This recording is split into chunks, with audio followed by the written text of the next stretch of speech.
Good evening from Minnesota. Welcome. We're glad that you could join us for this webinar titled, How Relevant is the Gospel for the Chinese? Presented by I-Ching Thomas. My name is Joanne Pittman, and I am the Vice President for Partnerships and China Engagement at China Source. Before that, I worked in China as a teacher, a program director, and cross-cultural trainer for more than 20 years.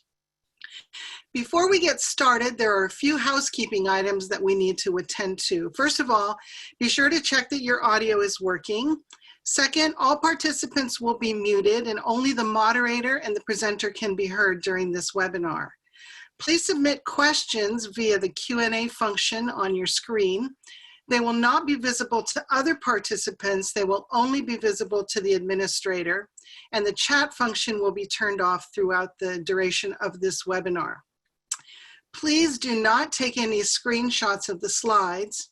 And finally, following the webinar, you'll retain access to a recorded version, and you'll receive a follow-up email with instructions on how to get that.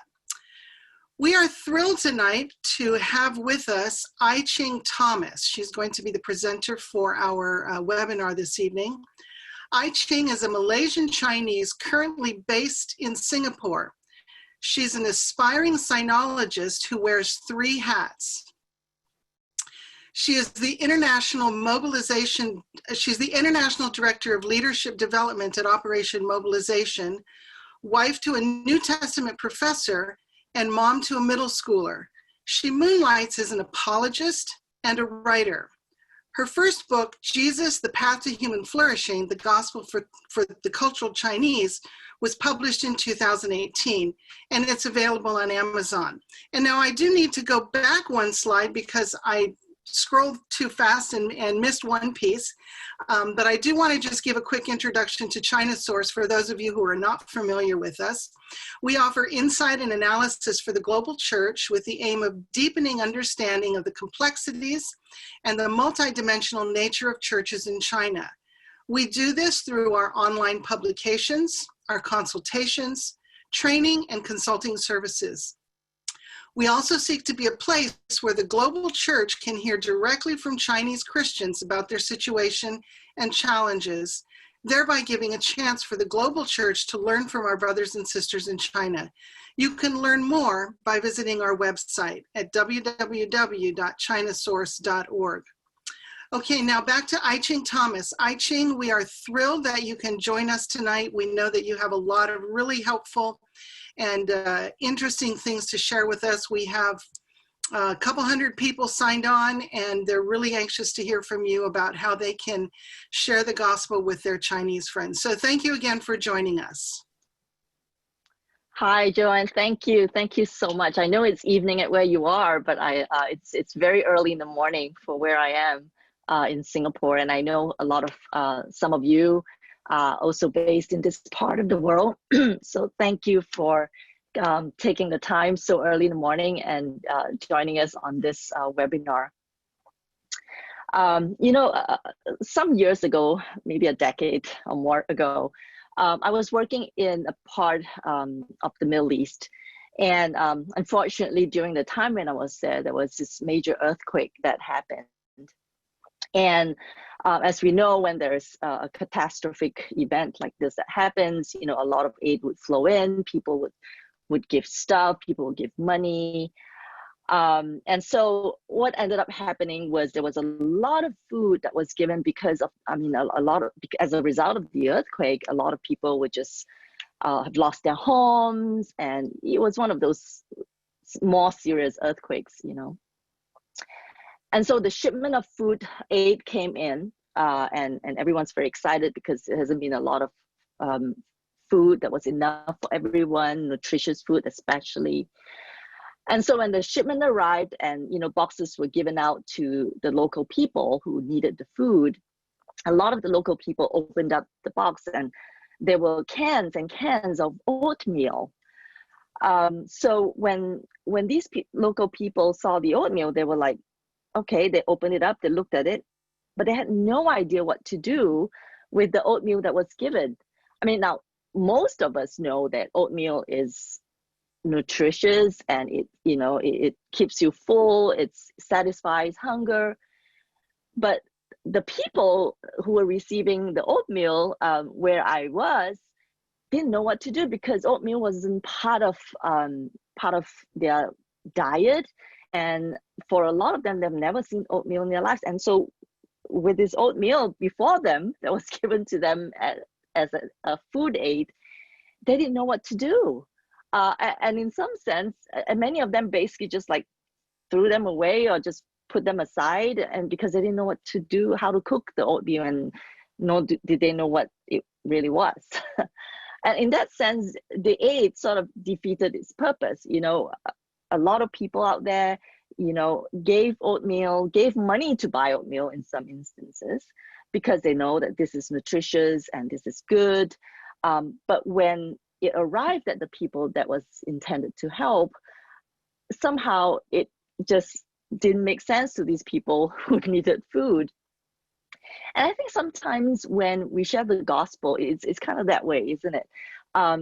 We present the gospel, we share with our friends, and it's all good and well. And your friend might even say, yeah, that makes sense. That's good. A God who loves us and sends his son to die for us on the cross and forgives our sins. But yeah, I don't have a need for this God, or they'll just say, let me think about it, and they'll never come back to you. And I suspect that one of the reasons why that's the case is because even though we may have presented the gospel in a way that we are familiar with, the way we have presented it to our friends, we may be using terms, we may be using concepts that are foreign or unfamiliar to our friends. And I suspect that many of you who are with us this morning and evening are here because you probably have encountered that sort of problem yourself, right? And I think especially among cultural Chinese, I myself, grew up as a Buddhist Taoist and did not become a believer until I was a teenager.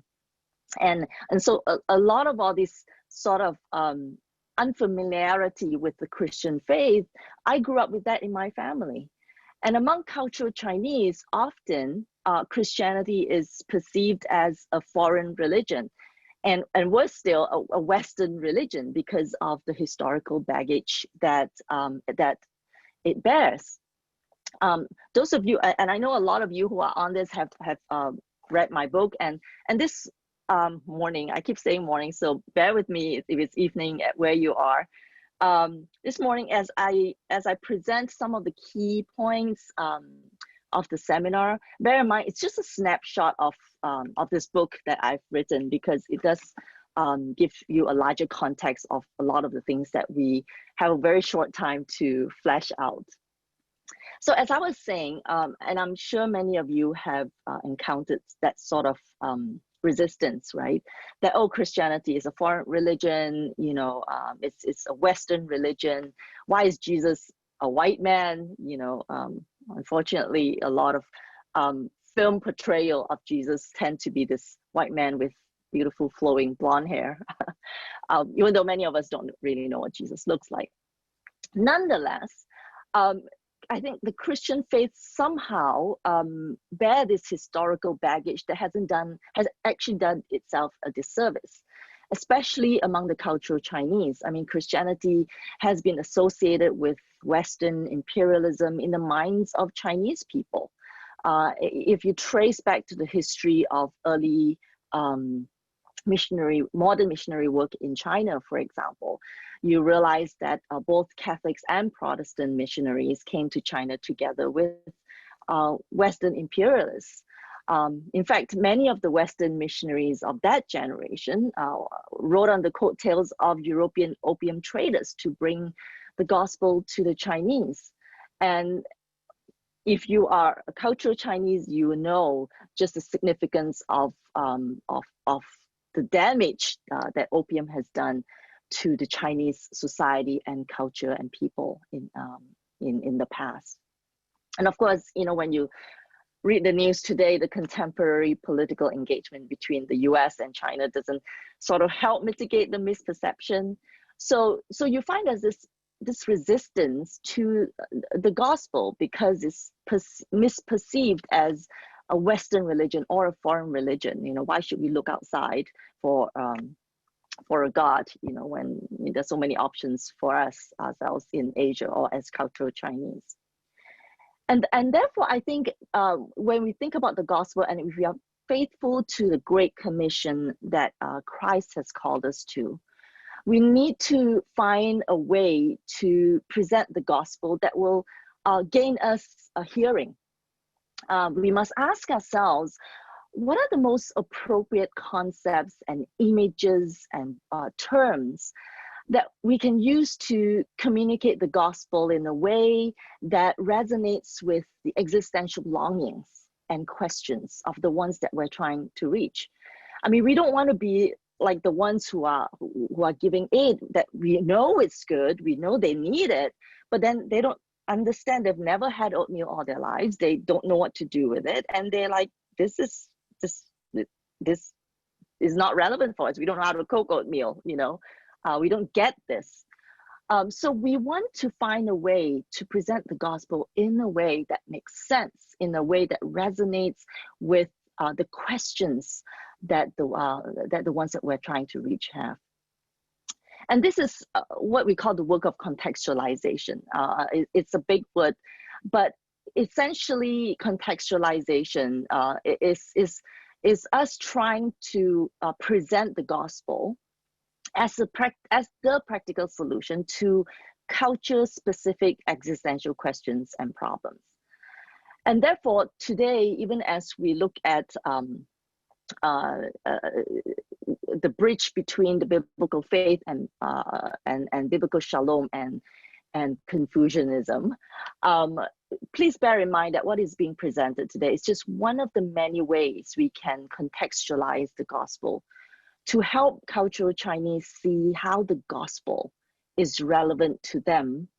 And you can find a lot of these resources on the China Source website. It has plenty of resources that you can look at. And so today we're just looking at one of the ways that we can do so. As we learn about the cultural world that our friends inhabit, we may find common areas of agreement between a worldview or religion and the Christian faith. Or we may discover biblical themes or values that are embedded in a given culture. And when that happens, and when we discover that, then possibilities of bridge building can be explored. One very common problem that runs across all religion and worldviews is the problem of suffering. For example, if you explore all the different main world religions, you realize that the problem of suffering is a perennial problem for, universal perennial problem, right? And this is really what we're trying to do. We're trying to find what are some of the common themes, common areas of agreement, so that we can build a bridge to explore how the gospel is relevant to addressing the existential question or need. And essentially, this is what I was trying to do with this book, and what we will, in the next few minutes, attempt to tease out for us. So as we look at the cultural Chinese worldview, you realize that regardless of where you are based, whether you're a Chinese in San Francisco or Chinese in Singapore or China and all that, I think there are some very common values that run across geographical differences. And the cultural Chinese worldview, if you examine them, you realize that it has been historically shaped by three main religions. And this is what they call the Sanjiao, the three main religions, that is Taoism, Confucianism, and Buddhism. However, it is my contention that Confucianism is the one that has left the deepest imprint on the soul of the cultural Chinese. Perhaps because it appeals to the pragmatism of the cultural Chinese, And again, in my book, I talk about like what are some of the traits of the Chinese soul, and whether they are obstacles or are they opportunities for us as we think about the gospel. And obviously we don't have time to look at that, but I think when we think about cultural Chinese, we can all agree that we are very pragmatic people. And I think because of that, in some ways, Confucianism makes a lot of sense to us and has left its deepest imprint because it appeals to our pragmatism, to the here and now and to the present. So right now, I'm just going to quickly look at Confucianism, who Confucius was. Again, not doing it full justice, but I will try to just briefly give us a background to that. Confucius himself, Kongzi, lived at a time where there was a lot of poverty and there was a lot of chaos politically, and as he looked around him, he was moved by the state of the world in which he lived. And as he saw around him, there was a lot of poverty, there was a lot of hopelessness.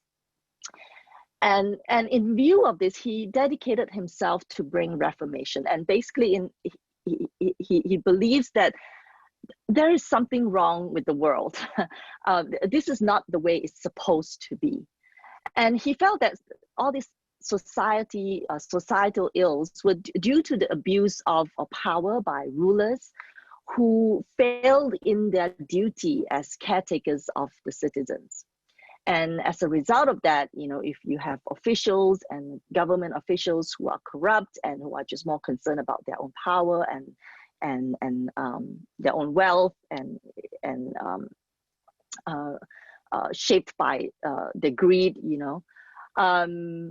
obviously it doesn't do very, it doesn't help the citizen because they're basically exploiting the citizens to get what they want. And as a result of that, the well-being and the advancement of the people that these rulers governed was suppressed. And as Confucius reflected on the state of the world that he found himself in, he realized that this can only, the well-being of society could only be restored if a righteous government were established by returning moral virtues to the ruling class, exemplifying humaneness and kindness, and a ruling class that fulfills the duties that are expected of their roles according to the mandate of heaven. And essentially, if you really boil it down, Confucius was asking the question of what it means to be human. What does it mean to be human? And what does it mean to attain full humanness? And the core pillars of his teaching are the fundamental principles of what it means to be human. And some of you are already familiar with that: humaneness, kindness, righteousness, ritual, propriety, wisdom, and so on. And Confucius believed that when all these virtues are taught as well as lived out, we will experience harmony in our social relationships, while the state will experience peace and prosperity.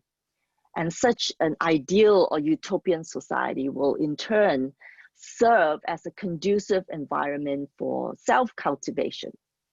Now, self-cultivation is, again, a central theme for Confucianism. And again, basically, self-cultivation is how to be truly human. And basically the pursuit of the said virtues, righteousness, propriety, and so on. It is really the betterment of oneself that leads to the progress of the community one belongs to. And when I say betterment or improvement, it basically means to rise above and be better than your past and present self. And I think those of you who know cultural Chinese and who yourself are not a cultural Chinese, you see that pragmatism, you see that drive for survival, that drive for improvement among cultural Chinese. And this is a big part of what has been shaped by Confucius' idea of or theme of self-cultivation. And ultimately, Confucius envisions an ideal society that bear three traits. Firstly, Confucius believes that an ideal society is governed by officials who are benevolent. Since Confucius's discontent with the way of the world was prompted by the corruption and exploitation of the political ranks, his ethical convictions therefore began with the need to deal with the perpetrator of the chaos that they find themselves in, that is the rulers and the officials in power. For him, for Confucius, a good government is made up of virtuous rulers or officials who govern according to their moral virtues, and as a result of that, will create a conducive environment for their people to pursue progress and self-cultivation towards becoming noble men and noble women. Now, that's actually very self-evident even as we look around the world. Just the various nations or countries that have very corrupt government, and that's actually reflected also in the well-being of the people, of the citizens of that nation.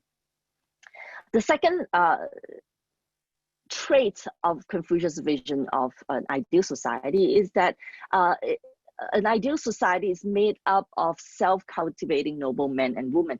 So we have officials who govern righteously and morally. And as a result of that, it creates a conducive environment for people to also self-cultivate and pursue that which is good.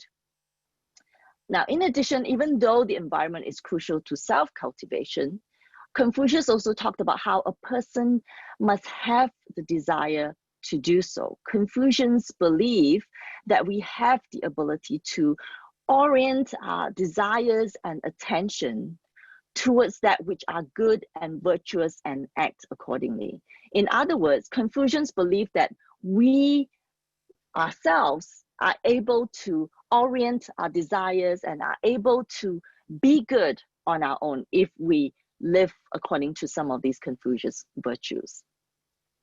And finally, the third trait of Confucius's ideal society, is that this society is made up of harmonious relationships, which encourages human flourishing.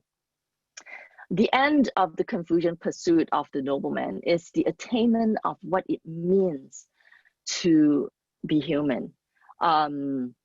I don't know about you, but growing up in a Cantonese household, my mom would always say, whenever I misbehave or have done something wrong, done something that I shouldn't, my mom would always say, you have to learn how to be more human, right? And this is the whole idea of self-cultivation to become more human, become noble woman in my case. So essentially, the virtuous cycle of the Confucius ideal society, or as I call it, the Confucian Utopia, is where self-cultivating noble men govern virtuously so that the community can live out their social roles according to the prescribed Confucian virtues, which in turn would create a harmonious and peaceful society that is conducive for the progress, flourishing, as well as the continual growth and development of men and women towards becoming noble men and women. In other words, it starts with the governing officials. If they govern well, they create an environment that is conducive for self-cultivation, for the pursuit of betterment of oneself. And as a result of that, society will be made up of virtuous virtuous men and women, noble men and noble women, who in turn, in an environment like that, would encourage human flourishing. We would enjoy our relationships. We would enjoy what we do. We would enjoy our pursuit of all that is good and beautiful. However, the question remains as to whether this virtuous cycle really works as is expected to. Because bear in mind, Confucius believed that we will have to orientate ourselves towards goodness, towards wanting to be good on our own, which sort of bring us to our point about the gospel. As you read scripture, you notice that the biblical narrative also affirms that there is a problem with humanity. And I think that's something that no worldview or religion out there deny. There is a problem with humanity. And of course, the biblical narrative informs us that the problem is the problem of sin, of human rebellion. If you read scriptures, you notice how the creation narrative in scripture informs us of how God has created all things good, and all things have been designed and created to work and live in a divine appointed way. God has in mind of how his creation, all that he has created, ought to live, ought to work, as long as they live according to his will. It was a world where there was contentment. It was a world where the first pair of humans fulfilled the vocation. They were given a task to name the animals. And it was a world where they were in perfect fellowship with the Creator and Lord. And they were intended to flourish in the garden. And of course, the world as we know it today is not quite as described in the creation account. Well, because of human rebellion, we know that.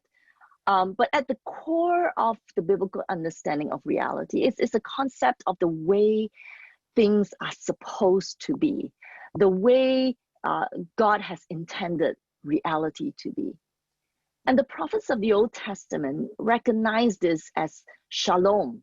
And of course, we know the word shalom, and we know it means peace, but the idea of shalom, as you read scripture, is much more broader than that.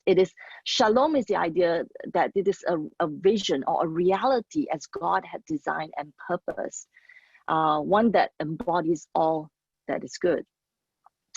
And very quickly, I'll just run through what does biblical shalom look like. Well, firstly, biblical shalom begins with a harmonious and delightful relationship with God. You see that in the Garden of Eden. Shalom in the Garden of Eden, unfortunately, was lost because Adam and Eve believed the enemy and betrayed the trust of Yahweh. The principal relationship that is the lifeline of a flourishing life is the one with our Creator. And as a result of a sin, that relationship has been broken. And therefore, the reinstatement of shalom must begin with the restoration of humanity's relationship with God. As long as that is not fixed, as long as that is broken, we will never be able to achieve the flourishing life that we are intended to live, because we will not know what does a flourishing life look like. What does it mean to be human if we don't know what we have been designed for by God? Sin and death, which stand between humanity and God, must be dealt with effectively for the vision of shalom to come true. And it is for this purpose that the Son of God came to fulfill. So biblical shalom begins with harmonious and delightful relationship with God. And secondly, we all know too that in the Garden of Eden, what was broken was not just our relationship with the Creator and God. What, as a result of that, was also the broken relationship with each other. And therefore, even as we reflect on biblical shalom also involves harmonious and delightful relationship with each other. In addition to a thriving relationship with God, shalom is also characterized by harmonious social relationships and delight in human community.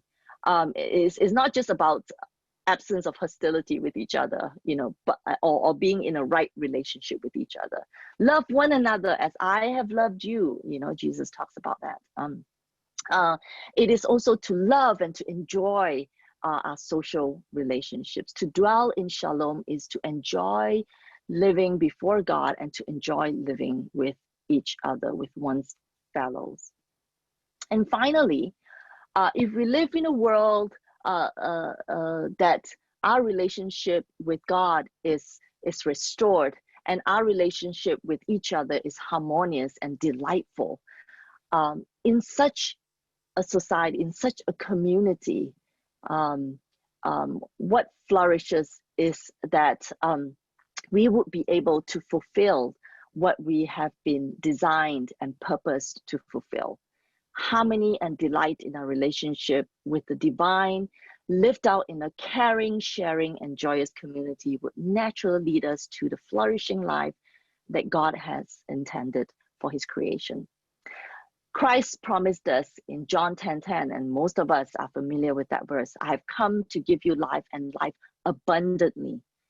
And basically this abundant life is the human flourishing that God has intended for us. Not in the human-centric sense of flourishing, not prosperity in that sense, but prosperity and flourishing in a sense that we have deep, meaningful relationship with God, deep, meaningful relationship with each other, and as a result of that, we are able to fulfill what we have been called to by God. So as we look at biblical shalom and look at Confucius's idea of an ideal society, you notice that there are similarities. And I'm not sure about you, but one of the things that definitely jump out at me when I was researching on these issues was the idea of harmonious relationship. Taoism, which is one of the three main religions, was concerned about finding immortality or returning to the Tao, depending on which form of Taoism you're looking at. Buddhism, on the other hand, seeks to for us to be released from the cycle of suffering towards enlightenment.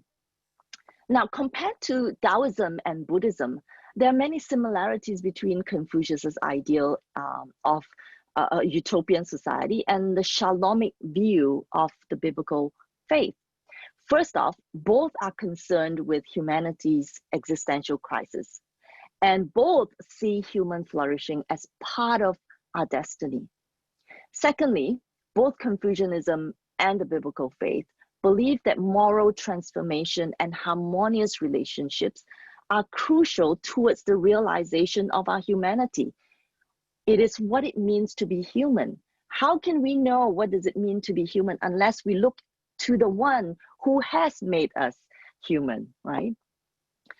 Central to the biblical Shalomic vision is that all of creation can exist harmoniously in community with each other, thriving and pursuing joy and well-being of every other creature because it is built on and centers on the will of our God. You read that in the New Testament, where there's a parallel vision of all people being invited into the lordship and fellowship of Jesus. You read that in Revelation chapter 7, where it talked about how a great multitude that no one could number from every nation, from all tribes and people standing before the throne of God in unity, praising the Lamb and praising God who sits on the throne. Both Confucianism and the biblical worldview agree that most of us know what the basic moral principles are as guided by our conscience.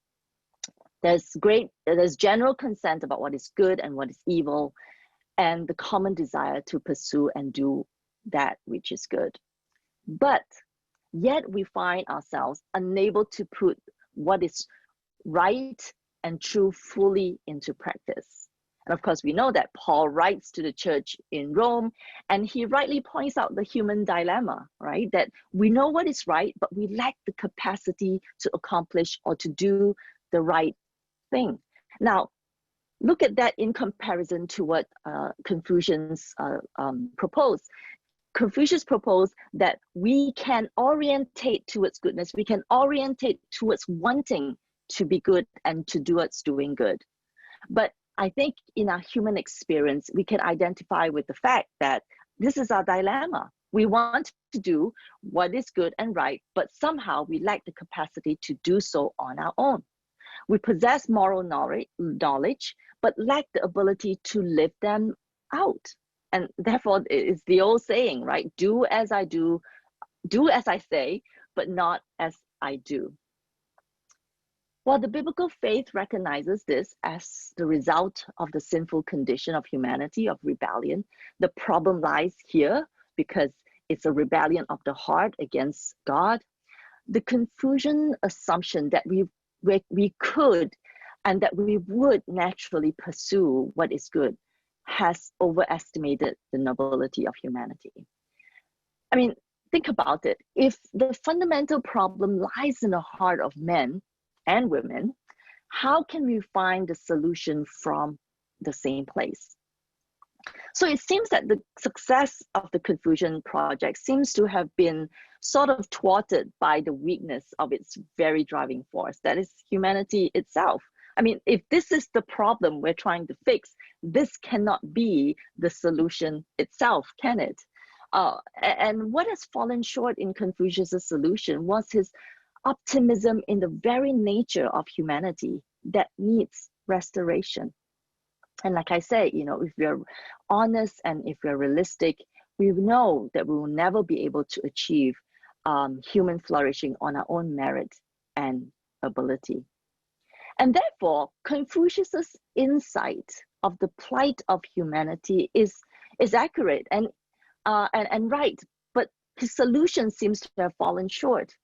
But it serves to pave the way for the special revelation of Son of God in the person of Christ. Now, Confucius was right in the sense that this is what it means to be human, to have harmonious relationship, to fulfill our duties as we have been meant to. However, his solution, like I said, is to look to ourselves in order to do that. But we know that's where the problem is. And this is where the good news, the gospel for the cultural Chinese comes in. The aspiration of human flourishing and becoming a noble man or woman may not be unattainable on our own, but we do not have to do it on our own because Jesus has come and said, I am the way, the truth, and the life. I am the way, the truth, and the life. No one comes to the Father except through me. In other words, because the problem is here, we cannot find the solution from here. We need a solution that comes outside of humanity in that sense. And that has come in the person of Christ. While Confucius asked what it means to be human, and Confucius proposed the way to becoming more human, Christ, on the other hand, modeled what humanity looks like. He came to show us this is what being human looks like. He didn't just show us the path. He is the path. And that is really one way of bridging just some of the values that is familiar in the cultural Chinese value, the value of harmonious relationship, the value of duty, the value of what is wrong with the world and how we can become more human, and bridging that and finding that common ground and showing that, you know what, we can never do it on our own. But this is where the good news is. We don't have to. There is someone who has already opened the way for us, and he has showed us what it means to be human. And he's offering now a way, and in fact, he is the way for us to become fully human in that sense of the word. So I'm going to stop right now because I know time is quickly running. Again, this is a snapshot of some of the larger themes that is being discussed in my book. And I would encourage you to pick up the book, and not just because I want to sell the book, and of course I do, but really it would do much more justice to discussing some of these themes that I have brought up. And hopefully just this snapshot will encourage you to dig deeper and how to share the gospel more relevantly to the culture of Chinese, and the different ways of doing that. So I'm going to pause right now for a time of just taking some questions that you may have. Thank you, I Ching, for that very helpful, very informative presentation of the themes of your book. I see now we have more than 300 people on, and I'm sure that they were helped. And some of these 300 people have been sending in some questions. So if you would be open to that, I'd like to throw a few questions at you. Is that all right? Sure. Okay, I will well, attempt to answer them. If not, I'll just direct them to the China Source website. Okay, that's good, right? If we don't get to, then you can write a blog post for us. Yes. Okay, you are referencing and using the term cultural Chinese. Can you explain what you mean by that? Is that the same as the common term we hear, cultural Christians? So what do you mean when you use the term cultural Chinese? Thank you. I knew that question was going to come up. I think when I rather use the term cultural Chinese than the term Chinese. Really, that term didn't originate from me. The person that I know of who started using this term is philosopher Tu Weiming, who is a neo-Confucianist. And obviously, the way I use it is slightly different from his. The reason why I use the term cultural Chinese is because I want Chinese, I feel, is much more limiting in a sense that it could be misunderstood as people from China, the Republic of China, but cultural Chinese sort of is more inclusive. So if you inclusive of not just diaspora Chinese, but those who are very Chinese in the culture. So for example, like Northern Thailand, you will find there are Thais who are not Chinese ethnically, but very Chinese in the culture and in the worldview. Same thing in Vietnam.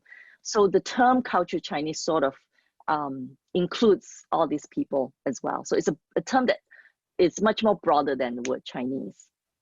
Okay, thank you. That was very helpful. What about the concept of sin? That whole idea of sin, original sin, seems to be absent in Confucianism. And so if you're presenting the gospel, obviously we need to address the issue of sin and the problem of sin. And so what's the best way to deal with that when you're sharing with culturally Chinese who are influenced by Confucianism, but therefore they don't really have that concept? Yes and no. I think the word sin probably, I mean, as you know, Joanne, you speak Mandarin. The word 罪 that we use, could very easily just mean bad things that we have done, and I think that is why often when we're trying to share with a Chinese person, you say we have sinned, and especially if you're trying to share that in Chinese, you realize that, oh no, I'm not a bad person, right? And I think that's important. So perhaps we may not even need to start our gospel presentation by looking at sin, because honestly, like I said, and in my book, I fleshed that out a little bit.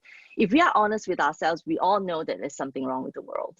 And while Confucius may not have explicitly used the word term, but he definitely, recognized the problem of moral depravity. He recognized corruption, and he talked a lot about that. He writes a lot about that. So on one hand, yes, it is important that we want to bring up the idea and the concept of sin, because that is really the rebellion of the heart, but we can actually explain what sin is in other words. I mean, if you look at Paul's presentation in Acts 16, 17, you realize that he did not even use the term, he didn't talk about sin at all. The way he shared it was he tries to bring to give a broad picture of what the world was intended to be, as God has intended to be, and obviously, the time will come that we need to talk about sin, but we don't necessarily have to start there, and everyone will recognize what rebellion means, and anyone who's a parent would know that. So you may not use even the word sin, but talks about rebellion. I live that every day. So so there are many ways to explain the concept of sin. Yeah. Okay.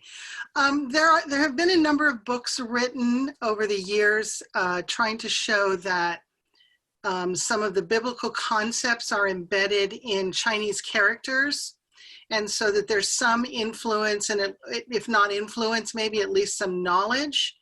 And so the question is, what's your take on looking at old Chinese characters and trying to connect them. Is that a helpful thing to do, to demonstrate, sort of either the reliability, or at least to show that, look, Christianity isn't just a Western thing?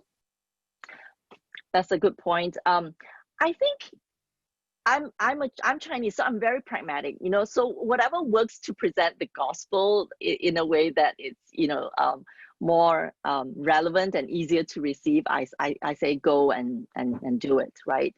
On the other hand, I think in every culture, and not just in Chinese culture, God in his grace and in his mercy has revealed a lot of his truth, and we know it as general revelation, right? And of course, through Christ is the special revelation of the person of Christ. Now,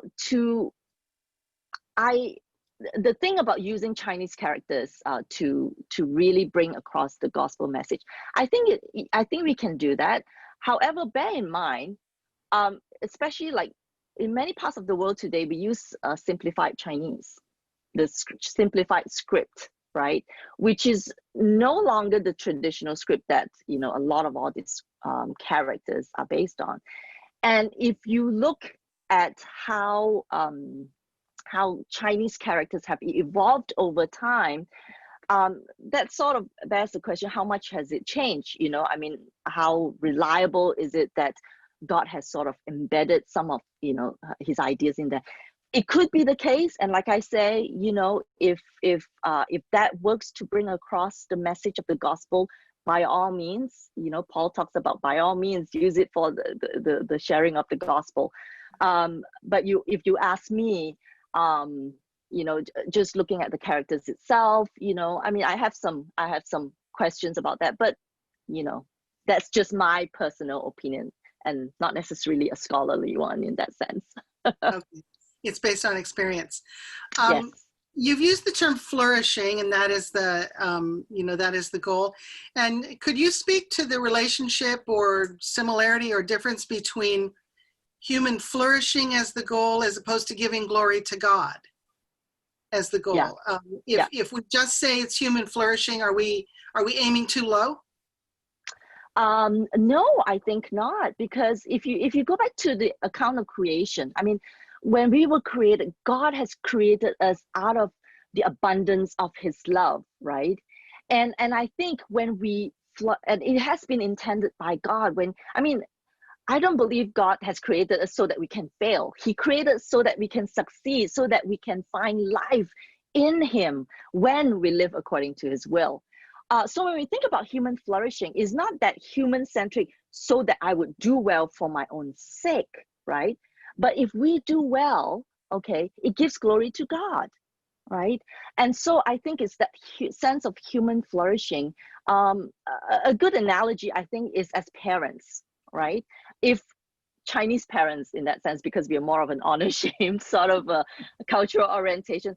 I remember my son, when he was in kindergarten, he did something that he shouldn't have and misbehaved, and the teacher called me up, and the first thing that I felt when I got the call was I was so mad at myself and my son, because I felt, man, I have failed. He has shamed me because of his behavior. And funnily enough, my husband, who's Caucasian, had no problem with that. And he said, he's 6 years old. He's bound to misbehave at one point or other. But you see, the point here is, for me, was because my son didn't do well, it shamed me. But when he does well, and he's a really good reader, and he does well in his English. And, when the teachers send me email and say, Craig's doing really well in school in his English language, I feel really good, in a sense that I feel honored. I have done well. And I think in some ways that's analogous to how God feels when we succeed, when we do well. And of course, we recognize that we do well, we flourish because of him, because we are in a relationship with him, and because of our relationship with him that we flourish, I think it gives him glory. Absolutely. Yeah. Okay, great. Thank you. What about the concept of grace? A lot of people mention that when they're talking with culturally Chinese, cultural Chinese struggle with the concept of grace. How do you teach grace to a culturally Chinese? Right. That's a really good question, the concept of grace. I think a very good example of that is an analogy that we can use is the analogy of a family, where a father would do everything, anything. The way the father shows love is through love, shows love is through doing things for the son. And that's why if you look at the narrative of the prodigal son, it's a very powerful narrative to share among cultural Chinese, because it basically shows how the father was willing to run to the son out of grace and love for the son, and was willing to forgive them, And I think we can use stories like that to sort of bring across the concept of grace, because I see what the person who asked means, because often we feel like we are indebted, to someone who gives us grace, and in some sense we are.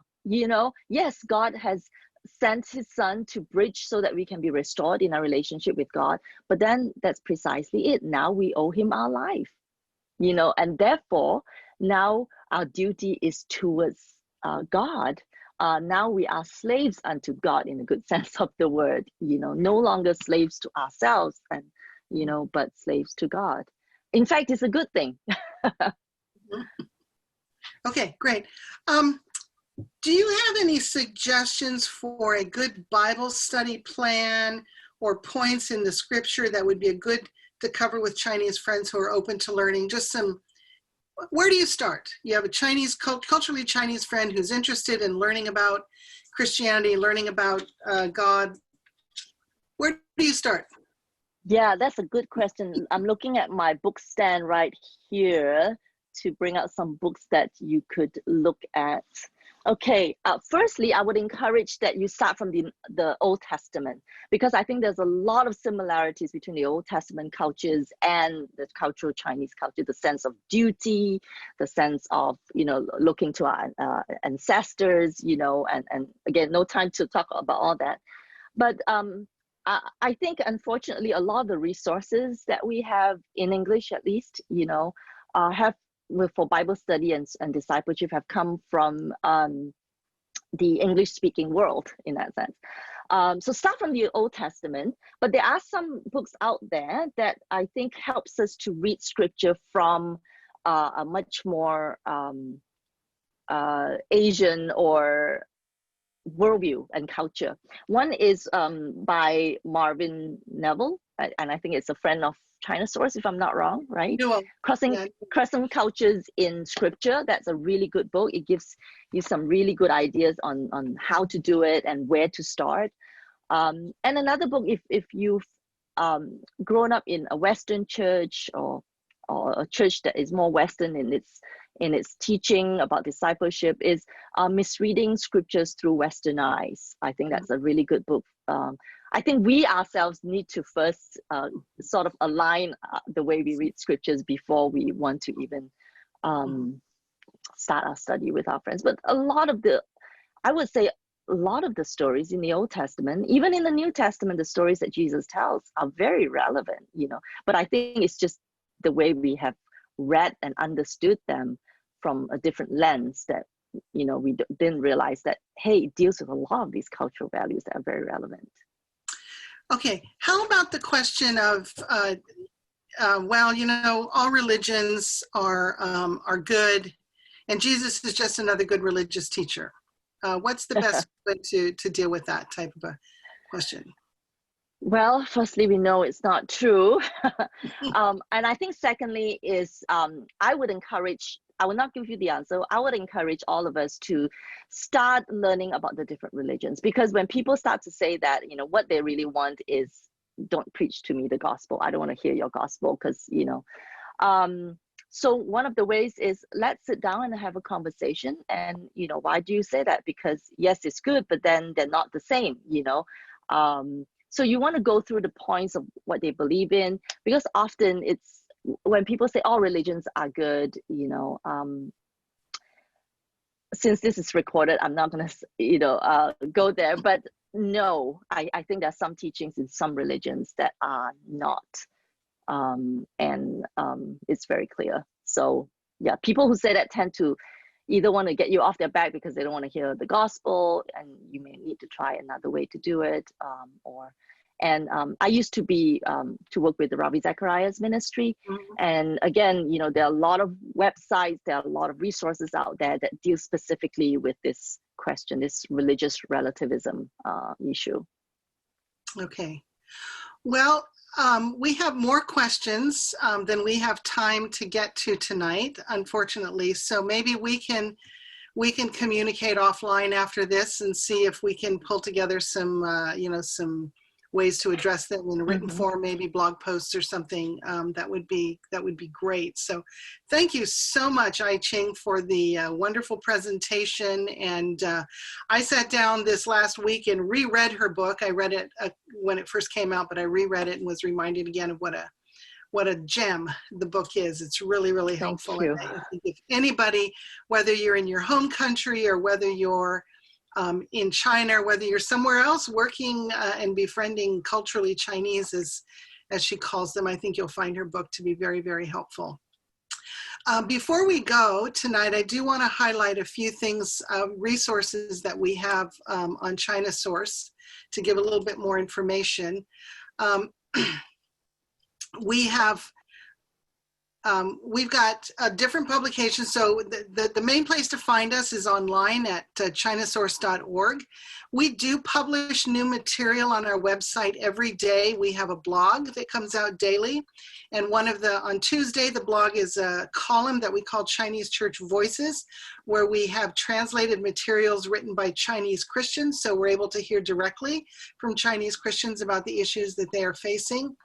On a weekly basis, there's a newsletter called ZG Briefs, which I compile, and it's a curated newsletter. I search the internet so you don't have to, looking for interesting news items from China in the course of the week. So that's on Thursdays. And then on Fridays, we have a weekly digest. For those of you who don't want to read every day, you can just get it all in one spot on the weekend. We produce a monthly newsletter, just kind of giving updates on the ministry of China Source. And then 4 times a year, we have the China Source Quarterly, where we choose a topic related to Christianity in China and try to go deep. And we just this week published our fall issue of the Quarterly, and it's all about the Three Self Church in China, and written by people who are very knowledgeable. And I think you'll find that to be very, very interesting and helpful. In addition, we do other things as well. We do a partnership. We like to work with people to serve the church in China. We do online courses. We do speaking and consulting. And now in the era of COVID, we're doing more and more of these online events and webinars. We have ebooks that are available on our website. We do China Source Connect events, where we'll come to a community and get people together to talk about China and to pray for China. Obviously, we're doing that virtually this year, but we're praying and hopeful that next year we can be doing that in person again. So if you'd like to have us come to your area, give us a call or shoot us an email. We do organizational leader briefings, closed discussion groups, and we're also involved in a variety of research projects. And now China Source, like many other ministries, we are donor funded. And so we are this week, the rest of this month, we have a matching drive. And so if you would like to make a donation to China Source, we of course would be grateful to that. And if you can do it this month, we'll double your dollars. So we're grateful to a generous donor to be able to do that today. And you can make a donation on our website at chinasource.org. Now, before we go, we do have an offer. We want to give away 4 of I-Ching's books. But in order to get the book, you need to fill out a survey. So after this webinar is completed, you'll be receiving an email with a link to fill out a survey. We will compile the names of the people who took the survey, randomly choose 4 people, and we will send you a free copy of I-Ching's wonderful book, Jesus, the Path to Human Flourishing. And then finally, if you haven't done so already, We ask that you would consider subscribing to any of our publications. But maybe if you got to choose one, choose ZG Briefs, because it comes only once a week and it has links to all of our others, It's all of 9 our o'clock. other materials. And